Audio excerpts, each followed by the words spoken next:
अब देखिए हम लोग क्या मिसलेनियस में था, iron age in India. News में क्यों था, ground breaking study has revealed that the iron age में have begun in Tamil Nadu as early as 3345 BC। News में और क्या था इसके बारे में, तो the report antiquity of iron recent radiometry dates from Tamil Nadu challenges the belief that iron technology first emerged in the Hittite Empire 1300 BC Anatolia, Turkey. Evacuations at Adi Channalur, Sivagalai, Maila Dumparai, Kilnamandi, Mangadu and Telunganur provided new scientific dates. ये सब इतना names जो है ना, ये सब इतना याद रखने की जरूरत नहीं है। Iron age in India, new findings क्या क्या, तो बैकग्राउंड इसका देख लेते हैं एक बार। Earlier Indian iron age was thought to begin in first millennium BCE, later pushed to the second millennium BCE with finds from the Rajasthan and UP. New evidence from Tamil Nadu now dates it back to the mid 3rd millennium BCE. Dating techniques used in study accelerator mass spectrometry, radiocarbon AMS 14C, and optically stimulated luminance OLS dating. Key findings क्या है, तमिलनाडु's iron age is the oldest recorded globally. Sivagalai iron related finds dated 3345 to 2953 BCE with a burial urn sample at 1155 BCE, making it the earliest record evidence of iron technology globally. Mailadumparai iron samples from 2172 BCE मिला यहाँ पे. Then Kilna Mandi, earliest dated sarcophagus burial in Tamil Nadu from 1692 BCE, marking a significant milestone as the earliest dated burial of its kind in Tamil Nadu. Advanced metallurgy, the sophistication of early Indian metallurgy is evidenced by the discovery of 3 distinct types of iron smelting furnaces at sites including Kodumanal, Chetipallayam and Perungalur. These furnaces could have achieved temperature up to 1300 degrees centigrade, demonstrating the advanced pyrotechnological understanding necessary for producing sponge iron. Copper and iron age were contemporaneous when cultural zones located north of Vindhyas experienced the copper age. These regions south of Vindhyas might have entered into the iron age due to the limited availability of commercially exploitable copper ore. की evidence क्या iron age का different parts of India में, तो देखिए iron age in the north India, इसका की evidence है। The iron age in the north India is archaeologically represented by particular pottery types. तो की पॉटरी टाइप्स देखिए, PGW painted grey ware and northern black polished ware NBPW। Timeline क्या है इसका, painted grey where का 800 to 400 BCE found in Ghaggar Hakra river Rajasthan and Ganga Yamuna divide, usually mainly for weapons. Then NBPW 600 to 100 BCE। NBPW क्या है ये, तो northern black polished where, ठीक है। Coincides with the early historic period 600 to 300 CE। Iron used expanded for specialized purposes. Iron age in South India, so in peninsular India, it is essentially the megalith, sometimes associated with habitation sites that comprise the Iron age in the region. Megalith culture 1200 BCE associated with habitation sites. Key sites इसका क्या था, तो Naikon with Vidarbha, evidence of iron smelting furnace. Then Payampalli, Tamil Nadu, large quantities of iron slag found. Iron uses technological advancement in fire control for iron extraction. Iron is in other regions, so central India, Malwa, sites like Nagda, Iran and Ahar, 750 to 500 BCE. Middle and lower Ganga Valley, post Chalcolithic pre-NBPW sites like Pandu, Rajar, Dibi, Mahisdal, Chirand and Sonpur, 750 to 700 BCE. अब देखिए impact क्या है iron इसका, तो technological and economic impact, metallurgical advancement, improved agriculture, warfare and craftsmanship. Urbanization led to India's second urbanization 800 to 500 BCE with town development in the Ganga Valley. Agriculture, iron tools like hoes and plowshares boosted productivity. Political and cultural influence क्या हुआ था iron इससे, तो rise of Mahajanpad, improved food production, supported large kingdoms. Art and architecture, the Delhi iron pillars 4th century CE showcase advanced rust resistant metallurgy. Warfare evolution, iron weapons, armor and chariots transformed military strategies. First Asian Buddhist summit, तो देखिए news में क्या था, ministry of culture and international Buddhist confederation organise the first Asian Buddhist summit 2024।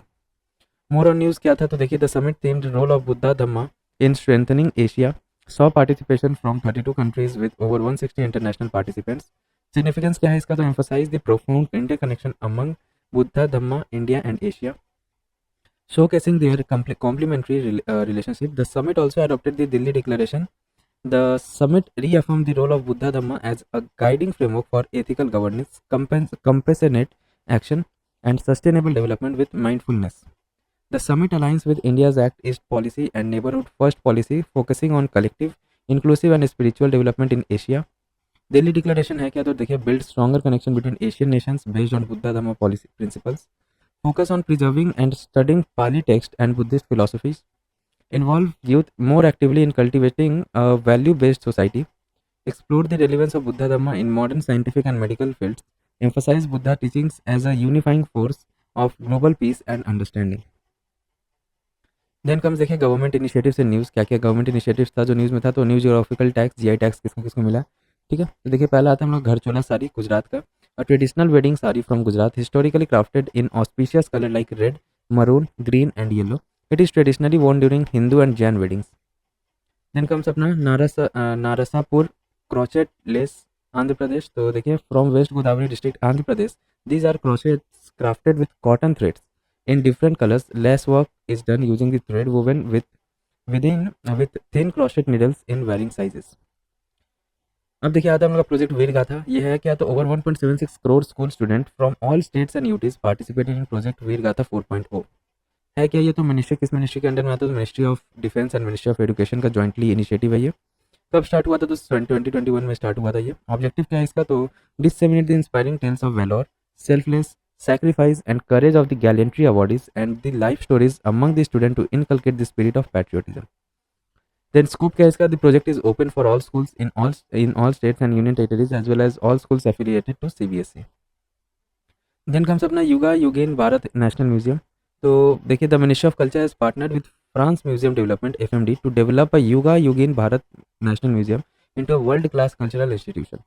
ये है क्या, Yuga Yugeen Bharat national museum, तो it is a part of central vista redevelopment project and spans across new Delhi's north and south blocks. Museum will showcase India's heritage, it will be developed using adaptive reuse ensuring preservation of architectural heritage of north and south blocks. This approach mirrors France Grand's project initiative, which saw the transformation of government building into iconic cultural spaces. अब historical event कुछ news में था, तो देखिए communist party of India CPI, तो 2025 marks the communist party of India 100th foundation year. About communist party of India background देख लेते हैं, तो फॉर्मेशन आउटसाइड इंडिया हुआ था इसका 1920 में, ठीक है। A group of 7 people including leaders like M N. Roy, Mohammad Ali, Mohammad Shafiq etcetera met in Tashkent capital of Turkistan republic of Soviet Union to form the communist party of India. Reason क्या था इसके फॉर्मेशन का, तो disappointment caused by the sudden withdrawal of the non cooperation movement and inspiration from the October revolution 1917। Formation of CPI outside inside India में कैसे, outside कहाँ बना था, ताशकेंट में बना था, कब 1920 में, लेकिन इंडिया के अंदर में कैसे फॉर्म हुआ था, तो resolution announcing the formation of CPI was adopted during Kanpur communist conference in December 1925। 5 साल बाद फिर वो इंडिया में बना।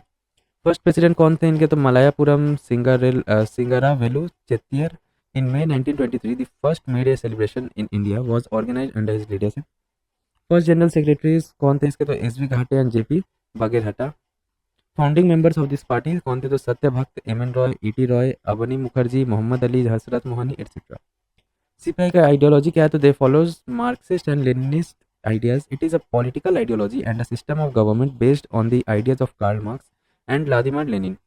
पब्लिकेशन सपोर्टेड बाय CPI, कौन कौन सा पब्लिकेशन होता था CPI के सपोर्ट से, तो गनावनी बंगाली वीकली एक, देन मेहनत काश Urdu weekly from Lahore and क्रांति मराठी वीकली फ्रॉम बॉम्बे। की इवेंट्स क्या था CPI का, तो पहले बैन हुआ था, British government declared CPI illegal in July 1934 and the ban was lifted in 1942। Split भी हो गया था CPI in 1964 following the ideology rift between Soviet Union and China. CPI split into the CPI pro Soviet faction and CPI Marxist pro China faction. Role of CPI in Indian freedom struggle, क्या role था, तो CPI का देखिए mobilisation of masses. CPI led groups like all India trade union Congress AITUC 1920, all India Kisan Sabha AIKS, all India student federation 1936 and Mahila संगम्स and mobilised workers, peasants, women and youth into the freedom struggle. So social reforms क्या क्या हुआ था CPI के द्वारा, तो CPI advocated for Dalit rights, Muslim Hindu Muslim unity and united nations against colonial rule. Kerala में देखिए leaders like AK Gopalan and P Krishna Pillai lead the Guruvayur Satyagraha for temple entry of untouchables. Maharashtra RB More organized Ambedkar Chavdar Lake Satyagraha at Mahad in 1927. Demand for full independence with open letters to INC session in Ahmedabad 1921 and Gaya 1922, latter adopted at Lahore 1929. Ideological influence through the All India Students Federation and Progress Writers Associated, CPI promoted revolutionary ideas against British rule. British reaction, the Meerut conspiracy case 1929 targeted communist leaders due to their growing influence. Then comes अपना constitution making में CPI का क्या role था, तो idea of constitution, M N Roy proposed a constitution in 1934, CPI suggested a constituent assembly. Ideals of constitution, CPI shaped secularism, justice, equality, suffrage, minority rights and land reforms in the constitution. Then देखिए हम लोग क्या है, Haridasa movement. Mysuru Sangeeta Sugandha festival is celebrating the reversed दासा tradition of carnatic music of Haridasa movement. Haridasa movement के बारे में हम लोग देख लेते हैं. तो इसका ओरिजिन क्या देखिए, in Karnataka and later spread to eastern states such as Bengal and Assam. ठीक है, बंगाल और आसाम में ये फिर स्प्रेड हुआ. देन देखिए हम लोग, this movement was started by the Haridasa servants of Lord Hari and took shape in the 13th to 14th century. Objective क्या है, to propagate the Dvaita philosophy of Madhvacharya Madhva Siddhanta through Dasa Samhita, that is literature. Madhvacharya philosophy of Shuddha Dvaita और pure dualism logically established that God is eternally a person and is forever distinct from his creation. Then देखिए 1924 Belgaum Congress session. Centenary of 1924 Belgaum Congress session was celebrated in Belgavi, earlier Belgaum था ये, Karnataka, on December 26, 27. 1924 Belgaum Congress session में हुआ क्या था, तो it was 39 session of the Indian National Congress, INC का 39 सेशन था and was the only session presided by Mahatma Gandhi. ठीक है, और इसी में सिर्फ महात्मा गांधी प्रेसाइड किए थे, और कोई भी सेशन में आईएनसी का कोई भी सेशन में महात्मा गांधी प्रेसाइड नहीं किए थे, सिर्फ 1924 का बेलगांव से कांग्रेस सेशन में प्रेसाइड किए थे. अच्छा, अब देखिए और सिग्निफिकेंस क्या है इसका, discuss the dream of Swaraj and Sarvodaya, revamped organisational structure and functioning of Congress with 90% fee cut, focusing on social change etcetera, held separate conferences against untouchability, strong resolution were passed to stress upon Hindu-Muslim unity, paid social services and making khadi spinning mandatory. Next अपना Kuka revolt. तो recently tribute has been paid to the martyrs of the Kuka movement. अब ये कुका movement है क्या, इसका हम देख लेते हैं, जो 1872 में हुआ था. तो the Kuka movement was the first major reaction in Punjab against the British political order. ठीक है, पंजाब के द्वारा जो है ना कुका मूवमेंट फर्स्ट कोई भी रिएक्शन था जो ब्रिटिश पॉलिटिकल ऑर्डर के लिए दिया गया था. Established after 1849, it was a crucial phase of the Namdhari movement founded by Sadguru Ram Singh in 1857 at Bhaini Sahib. The Namdharis, also known as Kukas due to their high-pitched recitation of Gurmani called Kuk in Punjabi, were urged by Ram Singh to boycott all British goods and services. He organized the Kukas and provided military training to young men.